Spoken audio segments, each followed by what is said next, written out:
الحمد لله الحمد لله الذي هدانا للإسلام. أشهد أن لا إله إلا الله وحده لا شريك له، الملك الحق المبين، وأشهد أن محمدا عبده ورسوله لا نبي بعده. اللهم صل وسلم على سيدنا محمد وعلى آله وأصحابه أجمعين. أما بعد، فيا عباد الله اتقوا الله ما استطعتم ولا تموتن إلا وأنتم مسلمون. فقال الله تعالى في كتابه الكريم: بسم الله الرحمن الرحيم، يا أيها الذين آمنوا اصبروا وصابروا ورابطوا واتقوا الله لعلكم تفلحون. وقال النبي صلى الله عليه وسلم: كل أمتي يدخلون الجنة إلا من أبى. صدق الله العظيم وصدق رسول الله صلى الله عليه وسلم والحمد لله رب العالمين. Ma'asyiral muslimin wa jumratal mu'minin rahimakumullah. Segala puji sembah sujud taat setia tunduk dan takbir hanya milik Allah. Penguasa tunggal alam jagat raya semesta ini. Dia yang mempergilirkan datangnya siang dan malam, bergeliat pada poros, berputar pada falak yang telah ditentukan. Itulah sebagian kecil dari tanda-tanda kekuasaan Allah. Maha suci Dia dari segala ketidaktahuan, Maha suci Allah dari segala ketidakberdayaan. Salawat dan salam semoga Allah tercurah dan limpah kepada junjungan Nabi kita yang agung, manusia yang mulia, yang dibesarkan oleh Zat yang Maha Mulia, Nabi besar Muhammad sallallahu alaihi wasallam. Semoga kita semua termasuk ke dalam deretan golongan umat beliau yang senantiasa mendapatkan limpahan rahmat dan syafaatnya di yaumil qiyamah nanti. Allahumma amin ya rabbal alamin. Pada kesempatan yang singkat ini, sekali lagi Al-Faqih mengajak kepada kita semua, marilah kita terus berusaha untuk selalu meningkatkan kualitas keimanan dan ketakwaan kita kepada Allah Subhanahu wa Ta'ala, yang melaksanakan segala perintah-perintah Allah dan menjauhi segala apa yang dilarang oleh Allah Subhanahu wa Ta'ala. Hadirin hamba Allah kekasih Rasulullah sallallahu alaihi wasallam yang berbahagia. Hujatul Islam Imam Al-Ghazali, beliau membagikan ada 4 kelompok manusia. Yang pertama, wasa'idun fid dunya wasa'idun fil akhirah. Ada kelompok manusia yang hidupnya bahagia di dunia dan bahagia di akhirat. Bahkan kita berdoa minimal 5 kali sehari semalam, kita minta kepada Allah, Rabbana atina fid dunya hasanah wa fil akhirati hasanah wa qina adzaban. Ya Allah, berikan kebahagiaan hidup kami di dunia dan kebahagiaan hidup kami di akhirat, dan jauhkanlah kami dari siksa api neraka jahanam. Kita berdoa dan kita minta kepada Allah Subhanahu wa Ta'ala.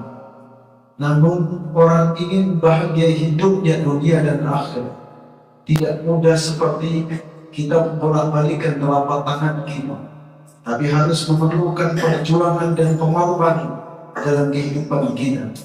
Karena yang menentukan kebahagiaan hidup kita di akhirat adalah pada saat kita hidup di dunia ini. Kalau kita hidup di dunia ini, kita mampu menjalankan apa yang digariskan oleh Allah di dalam Al-Quran maupun apa yang dicontohkan oleh Rasulullah SAW, maka insya Allah pasti kita akan mendapatkan kebahagiaan ketika kita kembali kepada Allah Subhanahu wa Ta'ala. Oleh karenanya, bagaimana caranya agar kita mendapatkan kebahagiaan hidup dunia dan akhirat? Allah Subhanahu wa Ta'ala sudah memberikan waktu di dunia ini 1 kali 24 jam ini.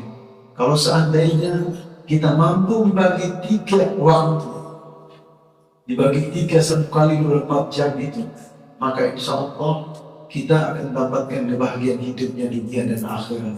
8 jam kita untuk beribadah kepada Allah, 8 jam kita untuk memperbaiki hubungan sosial kita, yakni mencari rezeki dan karunia dari Allah Subhanahu wa Ta'ala. Kita bekerja, kemudian 8 jam lagi kita gunakan untuk istirahat. Oleh karenanya 8 jam kita beribadah kepada Allah Subhanahu wa Ta'ala bukan hanya sholat 5 kali sehari semalam, tapi di situ adalah ada baca Al-Quran, ada kita berzikir kepada Allah, ada kita membantu saudara-saudara kita yang sangat membutuhkan bantuan. Jadi semuanya adalah bukan hanya mana mungkin kita sholat 5 kali sehari semalam itu 8 jam. Tidak. Jadi apapun yang kita kerjakan kebaikan selama 8 jam itu adalah kita gunakan untuk kebaikan di jalan Allah Subhanahu wa Ta'ala. Dan 8 jam kita untuk bekerja. Allah memerintahkan kita untuk siangnya bekerja. Kita berusaha. Makanya kita ketika di dalam Al-Quran itu adalah wa'minus sholihat, ada beramal soleh. Beramal itu adalah kita bekerja, kemudian soleh itu adalah hasil. Tapi kita umat Islam tidak perlu kita pikirkan bagaimana hasilnya itu urusan Allah. Bagaimana kita bekerja, bagaimana kita melakukan amal soleh di dunia ini, maka insya Allah hasilnya pasti Allah akan melihat. Tidak ada yang luput dari pantauan Allah Subhanahu wa Ta'ala. Wa qul ma'ruf fasayallahu wa amalakum wa rasuluh. Setiap aktivitas, setiap pekerjaan manusia di muka bumi ini, Allah dan Rasul itu akan melihat. Ini Allah yang menyatakan dalam firman-Nya di dalam surat At-Taubah ayat 83. Oleh karena itu hadirin yang dirahmati dan dimuliakan oleh Allah Subhanahu wa Ta'ala, kita mampu untuk memanfaatkan waktu yang diberikan oleh Allah Subhanahu wa Ta'ala 1 kali 24 jam. Kemudian malamnya kita gunakan untuk istirahat. Jangan kita malamnya bekerja, siangnya bekerja. Yakin tubuh kita ini adalah butuh istirahat. Ketika kita tidak diberikan istirahat dia, maka muncul penyakit yang ada dalam tubuh manusia. Akhirnya apa? Yang menyalahkan dirinya sendiri. Kemudian yang kedua, kelompok yang kedua, kata Imam Al-Ghazali, wasa'idun fid dunya wasaqiyun fil akhirah. Ada kelompok yang kedua adalah orang yang bahagia hidupnya di dunia, tapi di akhirat nanti adalah susah, sengsara. Bagaimana kelompok yang seperti ini? Di dunia ini mungkin sering kita lihat saudara-saudara kita hidupnya sudah serba mewah, tapi dia melupakan Allah Subhanahu wa Ta'ala. Bahkan begitu banyak nikmat yang diberikan oleh Allah Subhanahu wa Ta'ala, namun mereka tidak mengeluarkan zakatnya, infaknya. Bahkan itu yang membuat mereka, harta yang mereka miliki itu adalah akan menjadikan bahan bakarnya api neraka jahanam, akibat daripada nikmat yang diberikan oleh Allah Subhanahu wa Ta'ala. Dia tidak bisa manfaatkan sesuai dengan apa yang dicontohkan oleh Rasulullah SAW. Jadi kita berusaha, kita yakin bahwa dunia ini tidak lama, dunia ini sebentar. Bahkan ketika Allah Subhanahu wa Ta'ala mengutus malaikat hijrah itu, tidak memandang bahwa dia itu muda, tidak memandang bahwa dia itu anak-anak, bahkan yang sudah sekian lama di rumah sakit, sudah berbulan-bulan dia masih diberikan kesempatan oleh Allah untuk hidup di dunia ini. Bahkan Rasulullah saja tidak diberitahukan oleh Allah Subhanahu wa Ta'ala kapan diwafatkan oleh Allah Subhanahu wa Ta'ala. Nah, kita ini mempersiapkan bekalnya untuk kita kembali kepada Allah. Supaya apa? Kenapa kita selalu mengingat kematian? Jangan sampai apa yang ada yang kita miliki, kita melupakan kita kepada Allah Subhanahu wa Ta'ala. Hanya kita terus untuk menanam, terus kita untuk memperbaiki diri kita. Karena hidup sebentar ini, setiap ibadah yang kita lakukan itu adalah harus sangat bermanfaat untuk diri kita, sangat bermanfaat untuk kehidupan kita nanti ketika kita kembali kepada Allah Subhanahu wa Ta'ala. Yang ketiga, kelompok yang ketiga, kata Imam Al-Ghazali, wasa'iyum fid dunya wasa'iyum fil akhirah. Ada di dunia ini yang hidupnya susah, hidupnya sengsara. Ketika dia kembali kepada Allah Subhanahu wa Ta'ala, dia akan mendapatkan kehidupan yang baik. Kenapa orang yang seperti ini di dunia memang hidupnya tidak begitu banyak rezeki yang diberikan oleh Allah, tapi dia begitu sabar, dia tetap beribadah kepada Allah Subhanahu wa Ta'ala, dia tetap dia minta kepada Allah, dia istiqomah, selama Allah belum berikan pada saat ini, tapi ternyata apa yang dia minta, apa yang dia inginkan, Allah masih menahan, karena nanti dia akan baru diberikan kebahagiaan. Apa yang dia minta, tapi dia tidak pernah putus asa untuk beribadah kepada Allah. Bahkan malamnya tidak pernah berhenti dia untuk melaksanakan qiyamul lail. Dia sholat tahajud, dia berzikir, dia baca Al-Quran. Bahkan bukan hanya satu lembar dua lembar Al-Quran, bukan hanya satu juz dua juz Al-Quran, tetapi bahkan dia istiqomah setiap hari 5-6 juz dia baca Al-Quran. Kenapa? Karena dia ingin mendapatkan kenikmatan ketika dia kembali kepada Allah Subhanahu wa Ta'ala. Hidup kita ini kalau seandainya kita sabar, apa yang diberikan oleh Allah Subhanahu wa Ta'ala kita nikmati, kita bersyukur dengan kita berbanyak beribadah kepada Allah Subhanahu wa Ta'ala, yakin dia akan diberikan keuntungan oleh Allah Subhanahu wa Ta'ala. Sebagaimana Allah Subhanahu wa Ta'ala berfirman dalam surah Al-Quran ayat 200. Allah Subhanahu wa Ta'ala berfirman, Bismillahirrahmanirrahim.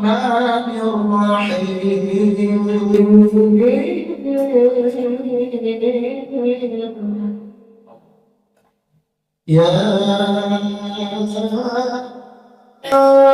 ayyuhan nabiyina amanu isbiru wa sabiru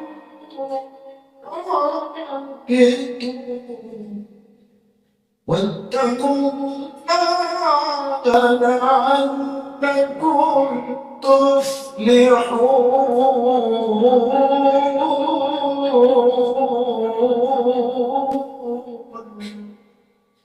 Ya ayyuhalladzina amanu isbiru, wahai orang-orang beriman, bersabar. Apabila engkau sudah bersabar, diberikan ujian oleh Allah Subhanahu wa Ta'ala, wasabir, maka kuatkan kesabaran. Ini Allah merintahkan, kalau kita diberikan ujian oleh Allah Subhanahu wa Ta'ala, kemudian datang lagi ujian, bahkan datang silih berganti, maka kuatkan kesabaran. Wa itu wattaq. Jadi kalau kita sudah kuat kesabarannya, maka tingkatkan ketakwaan kepada Allah Subhanahu wa Ta'ala, la'allakum tuflihun, agar kamu mendapatkan keuntungan.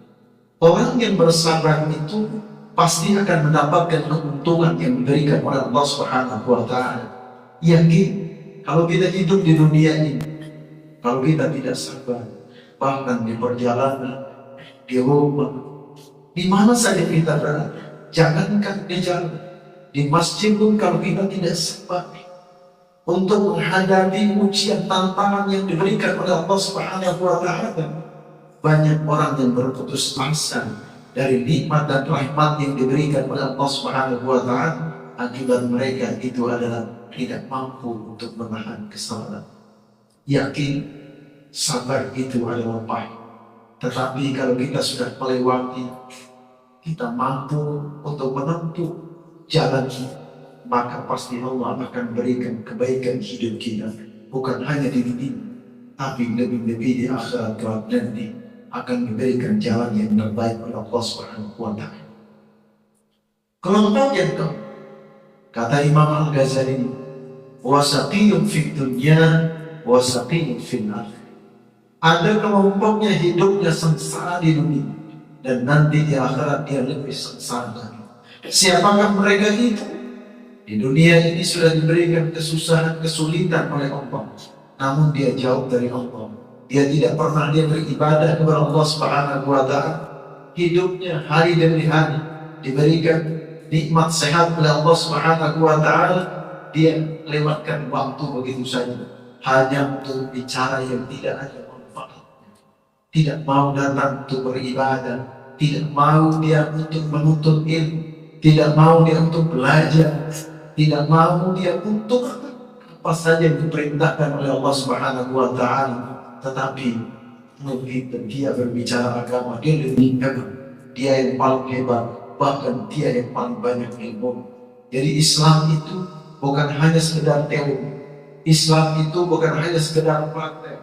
Tidak cukup kita praktek selesai, tetapi Islam itu teori bagus, praktek iya, tapi bagaimana kita mengamalkan dalam kehidupan sehari-hari, itu yang paling penting. Kita sering tiap hari baca Al-Quran, bahkan siang dan malam baca, tetapi sifat dan perbuatan kita, tingkah laku kita tidak mencerminkan nilai-nilai yang terkandung dalam Al-Quran, karena kita tidak mengamalkan Al-Quran. Bahkan ketika Rasulullah SAW ditanya sahabatnya oleh Aisyah, sahabat bertanya kepada Aisyah, wahai Aisyah, apa akhlaknya Rasulullah SAW? Akhlaknya Rasulullah itu adalah akhlak Al-Quran, khuluqul Quran. Tetapi bukan Al-Quran itu ketika kita keluar rumah tinggal di rumah. Ketika kita berada di masjid, kita amalkan nilai-nilai Al-Quran. Tapi setelah kita berjalan di luar, Al-Quran ditinggal. Al-Quran itu selalu ada pada diri manusia. Orang-orang yang beriman kepada Allah Subhanahu wa Ta'ala, bukan sekedar kita baca, bukan sekedar kita mengetahui, tapi bagaimana kita mengamalkan nilai-nilai yang terkandung dalam Al-Quran. Belum lagi kita untuk mengamalkan bagaimana sunnah-sunnah Rasulullah SAW. Maka insya Allah pasti akan berikan yang terbaik. Dan inilah 4 kelompok manusia menurut Imam Al-Ghazali. Ya, mudah-mudahan kita adalah termasuk orang yang bahagia hidupnya di dunia maupun di akhirat. Jangan sampai kita menjadi orang yang sengsara hidupnya di dunia dan di akhirat. Insya Allah, mudah-mudahan Allah selalu berikan kesehatan kepada kita semua. Allah berikan kekuatan, Allah berikan kemudahan, kelancaran, keselamatan, dan telah istiqomahkan kita untuk selalu berada di jalan yang diridhoi Allah Subhanahu wa Ta'ala. Dan mudah-mudahan kita semua diwafatkan oleh Allah dalam keadaan husnul khatimah. Amin ya rabbal alamin. Demikian khutbah yang singkat ini. Semoga kita jadikan inspirasi untuk menata dan mendidik kehidupan kita ke depan yang lebih baik di bawah lindungan dan kasih sayang Allah Subhanahu wa Ta'ala. Amin ya rabbal alamin. A'udzu billahi minasyaitonir rajim. Wal 'asri innal insana lafi khusr illa alladziina aamanu wa 'amilus shalihaati wa tawassaw bil haqqi wa tawassaw bis sabr. Barakallahu li wa lakum fil Qur'anil 'azim wa nafa'ani wa iyyakum fihi minal ayati wa dhikril hakim wa taqabbal minni wa minkum tilawatahu innahu as-sami'ul 'alim. Aqulu qawli hadha fastaghfiru innahu ghafurur rahim.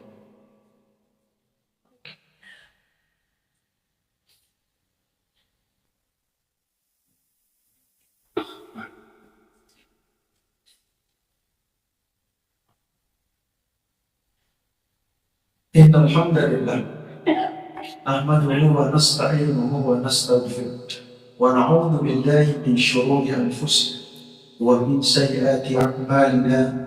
Man yahdihillahu fala mudilla wa man yudlil fala hadiya.